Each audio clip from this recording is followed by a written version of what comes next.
44, Chapter 9.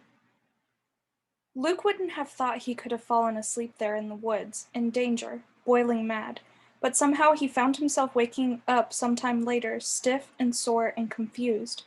The birds were still singing, a mild breeze ruffled his hair. Before he remembered everything, Luke actually smiled. What a pleasant dream, but why did he feel so unhappy?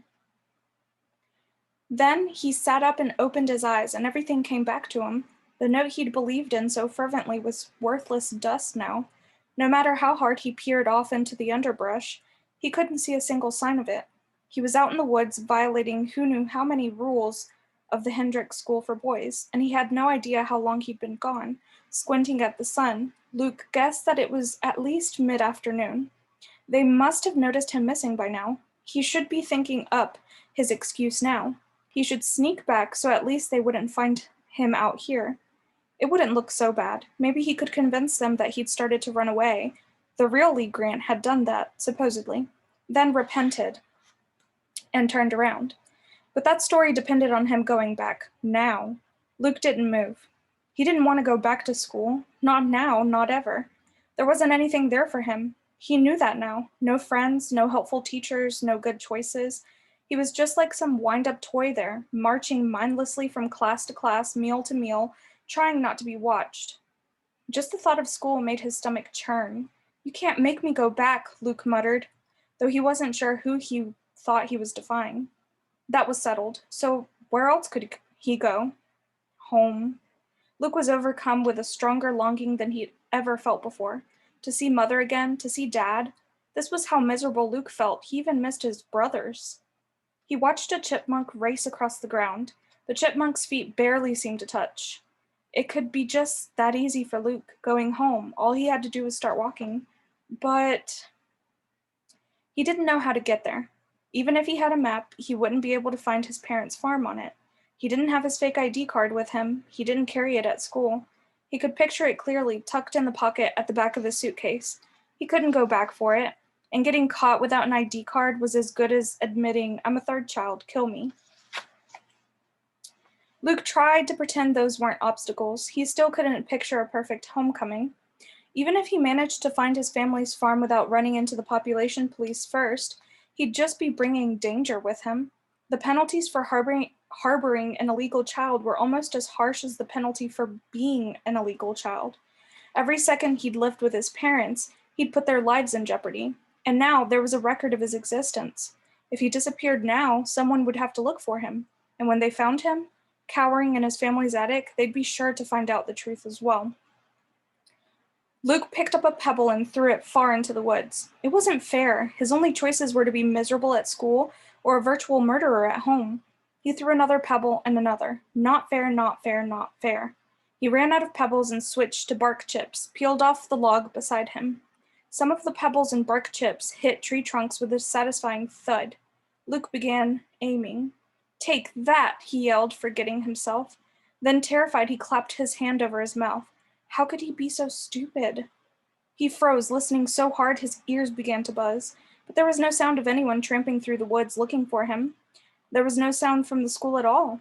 Peering around at the ferns and the trees and the sunlight filtering through the branches, Luke could practically convince himself the school didn't exist at all. It was a shame he couldn't just stay here. Luke had a moment of hope. He could live on nuts and berries. He could hide in the trees whenever they came looking for him. But that was a childish plan. He dismissed it immediately. If he stayed in the woods, he'd be caught or starve. He glanced around again, this time regretfully. The trees looked friendlier than any of the boys or teachers at schools. He was a farm boy who'd spent most of his life outdoors until the woods were cut down behind his house. Just being outside was a joy, and no matter how much he'd risked running out here, it was wonderful to be alone, not packed in and watched at every turn. Luke dug the toe of his fancy Baron shoe into the dirt and stood up. He'd come to a decision without realizing it. He had to go back to school. He owed it to his family and Jen's dad, and maybe even Jen herself. But nothing could stop him from visiting the woods again. Chapter 10.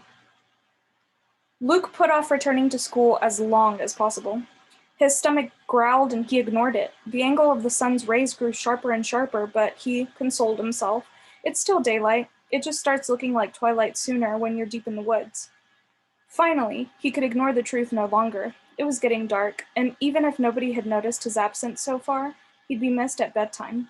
Jackal Boy was sure to complain if Luke wasn't there for him to pick on.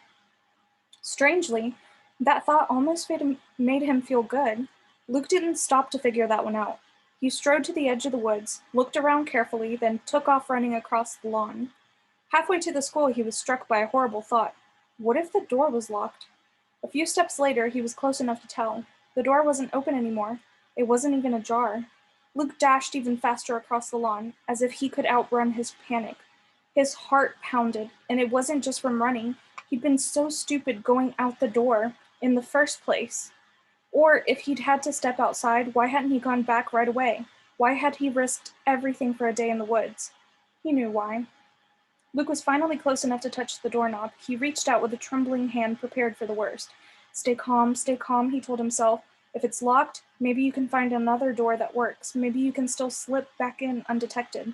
Maybe. Luke didn't have much faith in maybes. Hopelessly, he twisted the knob.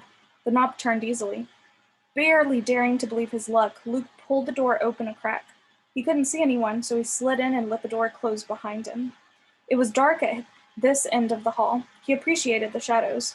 Luke was tiptoeing past vacant classrooms when he heard the shout. Hey, what are you doing down here? It was one of the hall monitors. I got lost, Luke said, not stammering any more than he would have under normal circumstances. And the excuse was entirely plausible. Hadn't he been lost a million times so far at school? But he didn't know what he was missing. Supper? The evening lecture? Lights out? The hall monitor peered at him suspiciously. Nobody's supposed to be in this wing of the building right now, he said. Why did you leave the dining hall? Luke got a sudden inspiration. I got sick, he said. I ran out to go to the bathroom, then I got lost when I was going back. The hall monitor looked skeptical.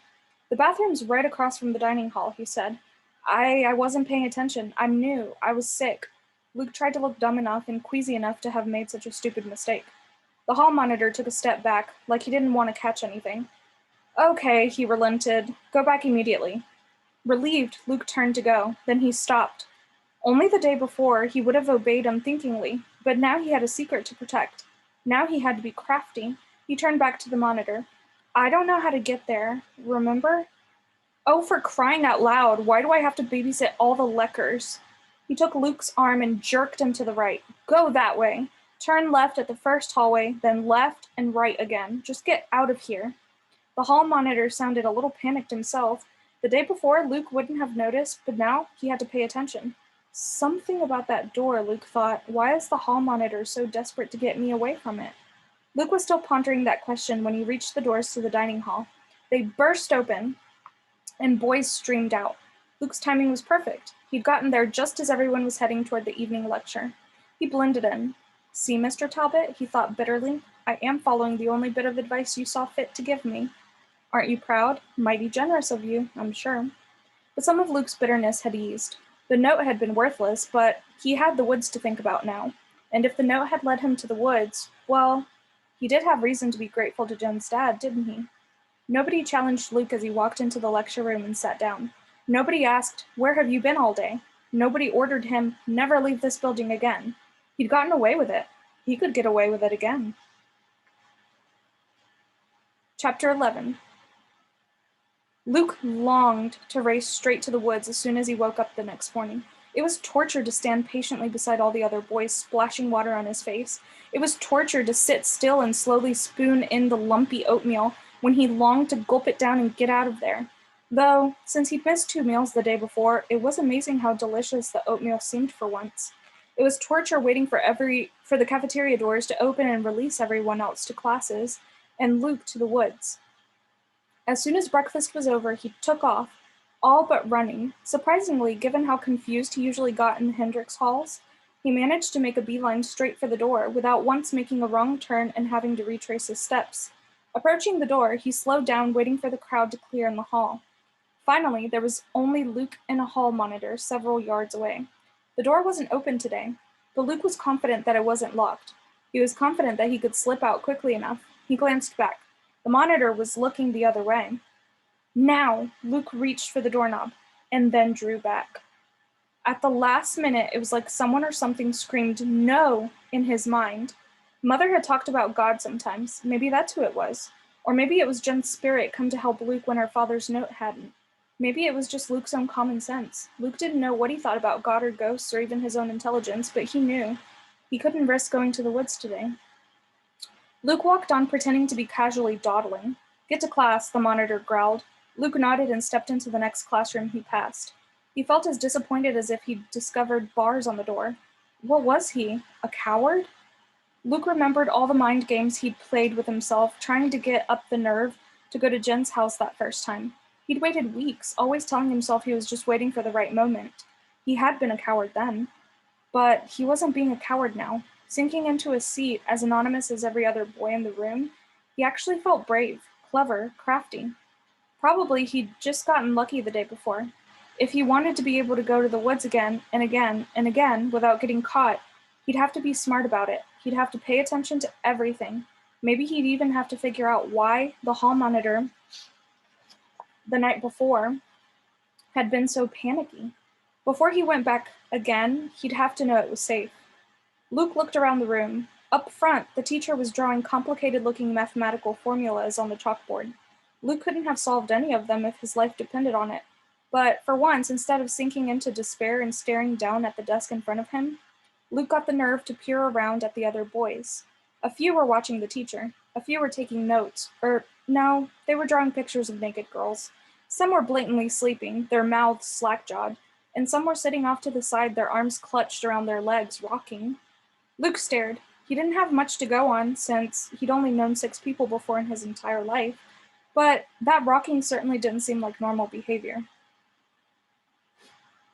Eventually, the bell rang, and he stumbled into another class. It was the same there. Some boys acting normal, some boys rocking endlessly. Why hadn't he noticed anything like that before? He knew why. Every other time he'd looked directly at any of the other boys, he'd glanced quickly, then looked away for fear that they might actually look back. You could miss a lot doing that. Walking through the hall to his next class, Luke tried an experiment. He stared directly into the eyes of every single boy who went past him. It was terrifying, even worse than running blindly across a lawn. Luke's stomach seized up, and he thought he might actually throw up his breakfast oatmeal. He thought his legs might crumple under him in fear. But it was also interesting. Most of the other boys he passed looked away as soon as Luke made eye contact. Some of them seemed to have a sort of sixth sense that warned them off from letting Luke look at them in the first place. Only 2 or 3 stared boldly back. Their eyes locked on Luke's just as Luke's were locked on theirs. "Remember them," Luke ordered himself, but it took all his willpower just to keep himself from looking away. When he finally arrived in a classroom doorway, Luke was shaking all over. "I gave something away just then," he thought. "Now they'll know." But he didn't know who they were. Chapter 12. Luke made himself wait an entire week before he went back to the woods. But in that time, no matter how closely he paid attention to everything, the mysteries only seemed to multiply. For example, by the end of the week, Luke was even more baffled by the lack of windows than ever before, because he'd discovered there wasn't a single window in the entire place. To learn that, Luke had to make himself figure out the floor plan of the entire school. He had to be sure that he peeked into every classroom, every sleeping room, every office. One morning at breakfast, he even pretended to turn around and plowed straight into the kitchen. 2 cooks screamed, and Luke was given a stern lecture and a record 10 demerits. But he found out what he wanted to know. Even the kitchen lacked windows. Why? Why would anyone build a windowless school? Luke wondered if there'd been something unusual about his family's house, that it had had windows and he just accepted it as the norm. But no, all the houses and schools and other buildings Luke had seen in books had windows. And when the government built Jen's neighborhood, all the houses there had windows. And Jen's family and their neighbors were barons. If barren houses had windows, why didn't barren schools? Luke couldn't figure out the other boys either. There were rocking boys in most of his classes, he realized now. Several times, Luke practically hypnotized himself staring at them, but they seemed harmless enough. The boys who worried Luke were the ones he called starers, the ones who looked back when he looked at them. All the hall monitors were starers. So was Jackal Boy. Luke tried to tell himself that the starers bothered him only because he'd spent so much time in hiding. Of course he didn't like being stared at. They were probably just acting normal, and he was in danger of giving away his real identity by getting disturbed by it. Somehow he couldn't believe that. At night, when Jackal Boy tormented him, Luke kept his eyes trained carefully on the ground. But he could feel Jackal Boy's gaze on the side of his face as definitely as he would feel a slap or a punch. Say, I am an Ixnay of the worst order, Jackal Boy ordered him as usual one evening. Luke mumbled the words. He wondered what would happen if he looked up and unleashed his questions on Jackal Boy. Why do you stare? Why aren't there any windows? Why do we never go outside? Why was the door open that one day? And finally, are there any other shadow children here? But of course he couldn't ask Jackal Boy. Jackal Boy thought it was funny to make Luke wave his arms for 5 minutes straight. Jackal Boy was only interested in humiliating Luke. He'd probably think it was amusing to tell the population police, I know where you can find a third child. How big's my reward? So Luke bit his tongue and gritted his teeth and touched his finger to his nose 50 times as ordered. He jogged in place until his legs ached. He reached for his toes again and again until Jackal Boy said in a bored voice, Get out of my sight. Luke crawled into bed, unsure whether to be relieved that he hadn't blown his cover or disappointed that he hadn't found the answers to his questions. That night in bed, he was too busy puzzling over all his mysteries to even think about whispering his own name. When he had his pretend conversations, he asked advice instead of offering apologies. What do you think, Jen? What's wrong with this place? Is there something wrong? You went out into the world on fake passes all the time. Do people everywhere act like the boys at Hendrix? And Mother, Dad, what's your opinion? Is it okay if I go out into the woods again? But it was ridiculous to feel like he had to get permission from parents he'd never see again, or to ask advice from a friend who was dead. It was just too bad that that was all he had. Luke swallowed a lump in his throat. He couldn't solve the school's mysteries, but he was going back to the woods, no matter what.